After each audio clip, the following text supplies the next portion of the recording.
तो आज हम इस वीडियो में जानेंगे कि इजराइल की हिस्ट्री क्या है, कैसे इजराइल बना, साथ ही ऑपरेशन अजय जो चलाया जा रहा है वो ऑपरेशन अजय क्या है और इससे पहले भारत ने कब कब किस किस स्थिति में कौन कौन से ऑपरेशंस चलाए हैं। तो ये पूरा टॉपिक आपके एग्जाम के लिए बहुत इंपॉर्टेंट होने वाला है। तो चलिए स्टार्ट करते हैं। सबसे पहले देखते हैं ऑपरेशन अजय क्या है। अब तक तो आपने सुन ही लिया होगा कि ऑपरेशन अजय के तहत इजराइल से हमारे भारतीय लोगों को वापस लाया जा रहा है, लेकिन इसका जो कॉन्सेप्ट है वो थोड़ा सा अलग है। इसमें डायरेक्टली क्लियरली बोला गया है कि जो भारतीय वापस आना चाहते हैं सिर्फ उन्हीं को लाया जाएगा और पहले आओ पहले पाओ वाला ये जो सिस्टम है ये यहाँ पर चलेगा, यानी कि जो पहले रजिस्टर होगा उसको ही यहाँ पर बुलाया जाएगा। इजराइल से स्वदेश वापस आने की इच्छा रखने वाले भारतीयों की वापसी सुनिश्चित करने के लिए ऑपरेशन अजय शुरू किया गया। इजराइल में रहने वाले भारतीयों की तादाद कितनी है?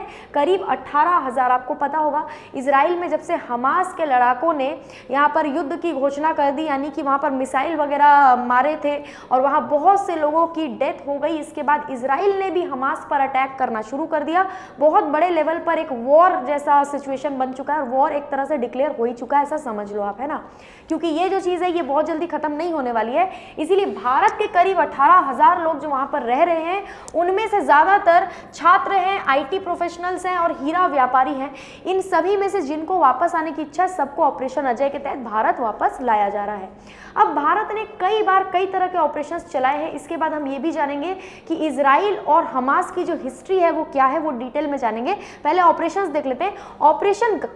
ऑपरेशन गंगा भारत ने चलाया था रशिया और यूक्रेन की जंग के बीच। जब यूक्रेन में फंसे हुए थे भारतीय, ज़्यादातर मेनली मेडिकल के छात्र फंसे हुए थे, तो उनको भारत में वापस लाने के लिए यहाँ पर ऑपरेशन गंगा स्टार्ट किया गया था। ऑपरेशन समुद्र सेतु, भारत में जो कोरोना संकट था तो पूरी दुनिया में भी यही संकट था, है ना, पूरी दुनिया इस संकट से जूझ रही थी और इस टाइम पर भारतीयों को अपने देश में समुद्र के रास्ते बुलाया जा रहा था, लाया जा रहा था वापस। इसको ऑपरेशन समुद्र सेतु नाम दिया गया था। ऑपरेशन राहत के तहत भारत ने यमन से लगभग 5,500 से भी ज्यादा लोगों को बाहर निकाला था। नेक्स्ट है ऑपरेशन मैत्री। नेपाल में एक बहुत ही भयानक भूकंप आया था साल 2015 में और इस भूकंप के कारण वहां पर बहुत ही ज्यादा बर्बादी देखने को मिली थी और वहां पर जो भारतीय फंसे हुए थे उन भारतीयों को ऑपरेशन मैत्री के तहत ही भारत वापस बुलाया जा रहा था। नेक्स्ट है वंदे भारत मिशन। ये तो आपको पता ही होगा, कोरोना महामारी के दौरान जैसे समुद्र के रास्ते जो हमने अभी ऑपरेशन देखा उसी की तरह यहाँ पर वंदे भारत ऑपरेशन भी शुरू किया गया था, वंदे भारत मिशन भी शुरू किया गया था।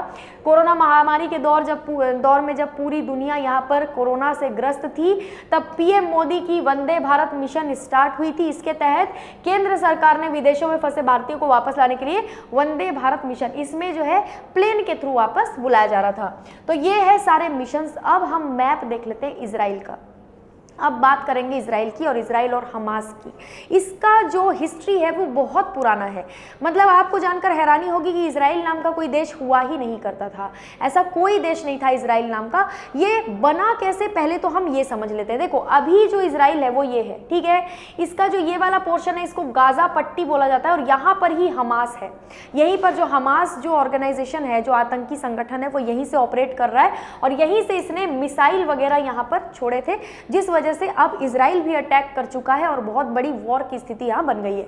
और ये जो हिस्सा है इसको वेस्ट बैंक बोला जाता है। ये जो हिस्सा है इसको वेस्ट बैंक बोला जाता है। ये जॉर्डन नदी के किनारे है और किनारा, नदी का जो किनारा होता है उसको बैंक कहते हैं, है ना, इंग्लिश में बैंक कहते हैं और इसी वजह से इसका नाम है वेस्ट बैंक, क्योंकि ये जॉर्डन नदी के किनारे है। यहाँ और यहाँ मतलब कि गाजा स्ट्रिप और वेस्ट बैंक, यहाँ पर जो है हमास और फिलिस्तीन का पूरा दबदबा है और इस वजह से ये जो पोर्शन है इजराइल का ये हमेशा इसी प्रॉब्लम में रहता है। एक तरफ ये, एक तरफ ये, दोनों मिलकर कभी भी इस पर अटैक कर सकते हैं, ऐसी स्थिति बनी रहती है। लेकिन इजराइल ने खुद को इतना मजबूत बनाया है कि जब अरब इजरायली वॉर हुआ था, जब 5-6 से भी ज्यादा देशों ने मिलकर इजराइल पर अटैक कर दिया था, तभी भी इजराइल हारा नहीं बल्कि जीता था। तो अब देख लेते हैं इजराइल बना कैसे। तो देखिए कैसे बना इजराइल। अब ध्यान से कुछ पॉइंट्स हैं उनको पढ़ते हैं। इसमें लिखा है कि 1947 में संयुक्त राष्ट्र यानी कि यूनाइटेड नेशंस ने फिलिस्तीन को यहूदी और अरबों के लिए दो अलग अलग राष्ट्र में बांटने का प्रस्ताव पास कर दिया था। क्योंकि ये देखो, ये जो इजराइल वाला और फिलिस्तीन वाला मैटर है ना, हमास तो काफ़ी बाद में आया, 1987 में आया, लेकिन फिलिस्तीन और इजराइल वाला जो मैटर है ये प्रथम विश्व युद्ध के समय से चला आ रहा है, जब इजराइल नाम का देश कोई हुआ ही नहीं करता था। तो यहाँ पर हम लोग थोड़ा समझ लेते हैं चीज़ों को। ये जो मैटर मैं आपको यहाँ पर बता रही हूँ प्रथम विश्व युद्ध से चला आ रहा था, लेकिन हम बात करेंगे 1947 की, यानी द्वितीय विश्व युद्ध के बाद की। मतलब समझ रहे हो कब से ये चीज़ें, 100 साल हो चुके हैं ये चीज़ें जो चल रही है। तो ये सारी चीज़ों को देखते देखते संयुक्त राष्ट्र भी परेशान हो गया और संयुक्त राष्ट्र बना 1945 में, बहुत सारे देशों का एक संगठन। संयुक्त राष्ट्र ने बोला अब तो हम बन चुके हैं, तो अब इजराइल और फिलिस्तीन वाला जो मैटर है उसको हम सॉल्व करेंगे, ठीक है। तब तक इजराइल बना नहीं था, ध्यान रखिएगा। यहूदी जो थे, यहूदी, उन्हीं का जो एरिया है उसको इजराइल कहा जाता है। यहाँ पर इजराइल में यहूदी लोग ज़्यादा रहते हैं, ठीक है। तब तक इजराइल बना नहीं था, लेकिन यहाँ पर यहूदियों के बीच और अरबों के बीच में दिक्कत हो रही थी। तो 1947 में संयुक्त राष्ट्र ने फिलिस्तीन को यहूदी और अरबों के लिए दो अलग अलग राष्ट्र में बांटने का प्रस्ताव पास किया।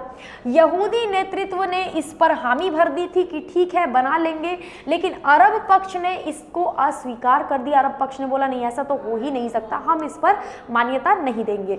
ब्रिटिश शासन को भी यहाँ पर जो है इन्वॉल्व होना पड़ा था, ब्रिटिश शासन भी यहाँ पर इन्वॉल्व थी।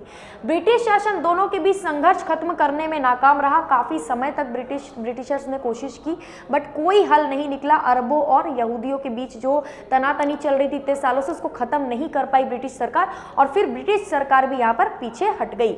इधर यहूदी नेतृत्व ने इजराइल की स्थापना की घोषणा कर दी। जैसे ही ये सब हुआ, सब पीछे हट गए, कोई कुछ नहीं कर पाया। तो यहूदी मेजॉरिटी जिस एरिया में था, उन्होंने बोला हम डिक्लेयर करते हैं कि ये एक देश है, और इस देश का नाम क्या हुआ? इजराइल हुआ।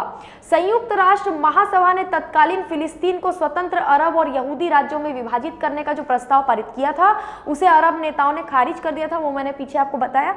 नहीं, अगर खारिज किया जाता ना, तो आज ये स्थिति नहीं बनती जो स्थिति बन चुकी है, ठीक है। अगर इसको खारिज अरब राष्ट्रों ने नहीं किया होता तो। 1948 में बना इजराइल, जो मैंने अभी पीछे आपको बताया कि इजराइल ने बोला अब हम जो है यहूदी मेजॉरिटी जो एरिया है उसको इजराइल नाम का देश घोषित करते हैं। इससे पहले इजराइल नहीं था। 1948 में यहूदी नेतृत्व ने एक नए राष्ट्र की स्थापना की घोषणा करी, और इस तरह इजराइल नेतृत्व में आया। यानी कि संयुक्त राष्ट्र, अलग अलग देश, ब्रिटेन, सब ने मिलकर बहुत कोशिश की थी कि यहाँ पर जो है 2 स्टेट पॉलिसी को एक तरीके से लागू किया जाए, लेकिन वो भी नहीं हो सका। साथ ही अरब देशों ने जो कोशिश की थी कि यहूदियों को यहाँ से हटा दिया जाए, वो भी नहीं हो पाया। अब नेक्स्ट देखते हैं आगे की जो स्थिति है, इजराइल हमास युद्ध। ये बात है अभी की। अभी जो इजराइल हमास युद्ध हो गया है उस पर बहुत तरह की प्रतिक्रियाएं बाहर आ रही है, लेकिन इजराइल जब 1948 में बना, ये पहली बार नहीं है। ये हमास ने तो खैर जो है, हमास बीच बीच में अटैक करता रहता है, लेकिन इजराइल के ऊपर ये इतना बड़ा अटैक ये कोई पहली बार नहीं है। 1948 में जब इजराइल बना था, उस समय की बात देख लेते हैं। 14 मई 1948 इस दिन इजराइल बना। पड़ोसी देशों ने 1967 में एक साथ मिलकर इजराइल पर हमला कर दिया था। इसको अरब इजरायली वॉर कहा जाता है। 1948 में जैसे इजराइल बना, उसके कुछ सालों बाद ही अगल बगल के पड़ोसी देशों को पसंद नहीं आया कि ऐसे कैसे इतने सारे इस्लामिक देशों के बीच में एक यहूदी देश पनप सकता है। तो इन लोगों ने क्या किया कि 1967 में एक साथ मिलकर इजराइल पर अटैक कर दिया। लेकिन ये जो अटैक इन्होंने किया ना, इसमें देखो कौन कौन से देश शामिल थे। Jordan, Saudi Arabia, Lebanon, Kuwait, Egypt, Syria, सब के सब एक साथ मिलकर इन्होंने अटैक किया था। लेकिन फिर भी इजराइल जीता। इजराइल की टेक्नोलॉजी आज भी इतनी आगे है कि अगल बगल से ये दुश्मन देशों से घिरा होने के बावजूद इसको कोई भी दिक्कत नहीं आती है, ठीक है। तो यहाँ पर अरब इजरायली वॉर हुआ, काफ़ी दिनों तक ये वॉर चला 1967 में, और यहाँ पर हार हुई सभी देशों की और जीता इजराइल। और इजराइल एक बहुत शक्तिशाली देश के रूप में बाहर निकल कर आया। इजराइल ने सिनाई प्रायद्वीप, गाजा, पूर्वी यरूशलेम, पश्चिमी तट और गोलन की पहाड़ी पर अपना कब्जा जमा लिया था, ठीक है। इजराइल ने पूरा एरिया कवर कर लिया था जीतने के बाद। यूनाइटेड नेशन का 2 स्टेट प्लान कभी भी अमल में नहीं आ सका। अब इसके बाद तो और भी नहीं आ सका, बिल्कुल ही खत्म हो गया वो 2 state plan. Israel defence force ने इसे वॉर क्राइम यानी युद्ध अपराध घोषित कर दिया है। देखो यहाँ तक का जो मैटर है ना, 2 स्टेट पॉलिसी, यहाँ तक का जो मैटर है ये खत्म हो चुका है, ठीक है। अब बात हो रही है अभी की। अभी फिलहाल की मैं अगर बात करूँ, अभी क्या हुआ, ये इजराइल कैसे बना, कैसे अरब देशों ने इजराइल पर हमला कर दिया, ये सब कुछ हमने शॉर्ट में समझ लिया। ठीक है, अभी की जो स्थिति, अभी अचानक से जो मैंने आपको गाजा स्ट्रिप वाला पोर्शन ये दिखाया था मैप में, ये गाजा स्ट्रिप, इसको गाजा पट्टी बोलते हैं, ये वाला जो पोर्शन है ना, ये तो पूरा ही इजराइल है, ये पूरा ही इजराइल है। ठीक है, ये जो गाजा पट्टी वाला जो पोर्शन है ना, यहाँ पर हमास नाम का एक संगठन है, ये आतंकी संगठन है ना, ये चाहता है कि यहाँ से सारे के सारे यहूदी भाग जाए, है ना, और इस पर पूरा कब्जा हो जाए, और साथ में फिलिस्तीन नाम का जो देश है वो यहाँ पर स्थापित हो जाए। ऐसा आसपास के सभी देश भी यही चाहते हैं। ठीक है, तो इसने क्या किया, इसने हाल ही में अभी कुछ ही दिनों पहले, है ना, 5000 मिसाइल से अटैक कर दिया इजराइल के अंदर। यहाँ से 5000 मिसाइल से अटैक कर दिया इजराइल के अंदर। काफ़ी लोगों की मौत हो गई, मिसाइल से तो अटैक किया ही, खुद भी अंदर घुस गए, जमीन के रास्ते, हवा के रास्ते, हर तरफ से खुद भी अंदर घुस गए। बहुत तबाही मचाई यहाँ पर इन्होंने इजराइल में। इजराइल ने पहले दिन तो क्या हुआ उनको कुछ समझ में नहीं आ रहा था कि ऐसा कैसे हो गया अचानक से। ठीक है, क्योंकि ये अचानक से डिक्लेयर किया गया वॉर था।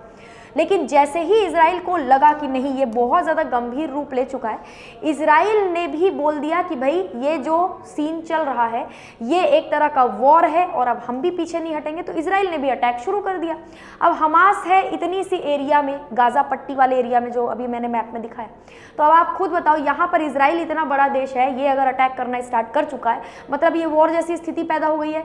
सबसे ज़्यादा दिक्कत यहाँ पर आम नागरिक को झेलनी पड़ रही है, जिसकी वजह से कई भारतीय भी वहाँ फंसे हुए, दूसरे देशों के लोग भी वहां फंसे हुए, उनको इवैक्यूएट किया जा रहा है। साथ ही यहां पर हमास और इजराइल के बीच में जो ये वॉर चल रहा है, अब समझ में ही नहीं आ रहा है कि ये खत्म कब होगा। ठीक है, अब यहां पर नेक्स्ट देखते हैं हमास क्या है।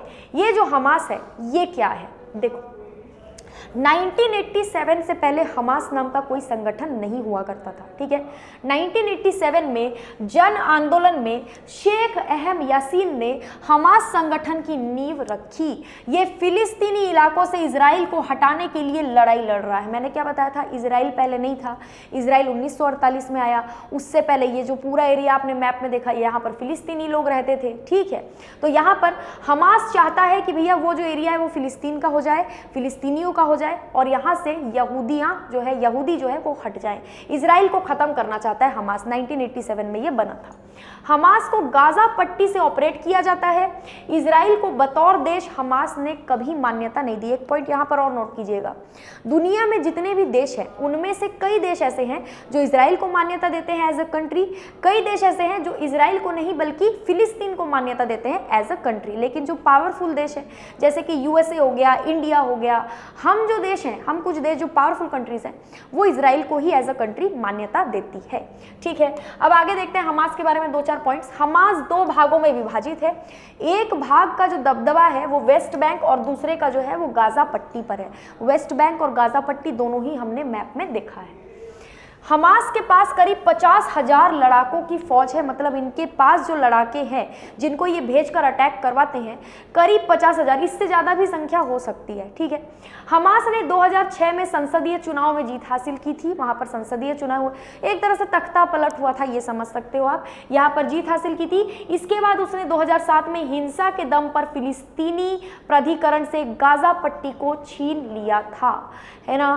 फिलहाल गाजा पट्टी में हमास की सरकार चल रही है और अभी पता नहीं है कि कब तक ये चलेगा।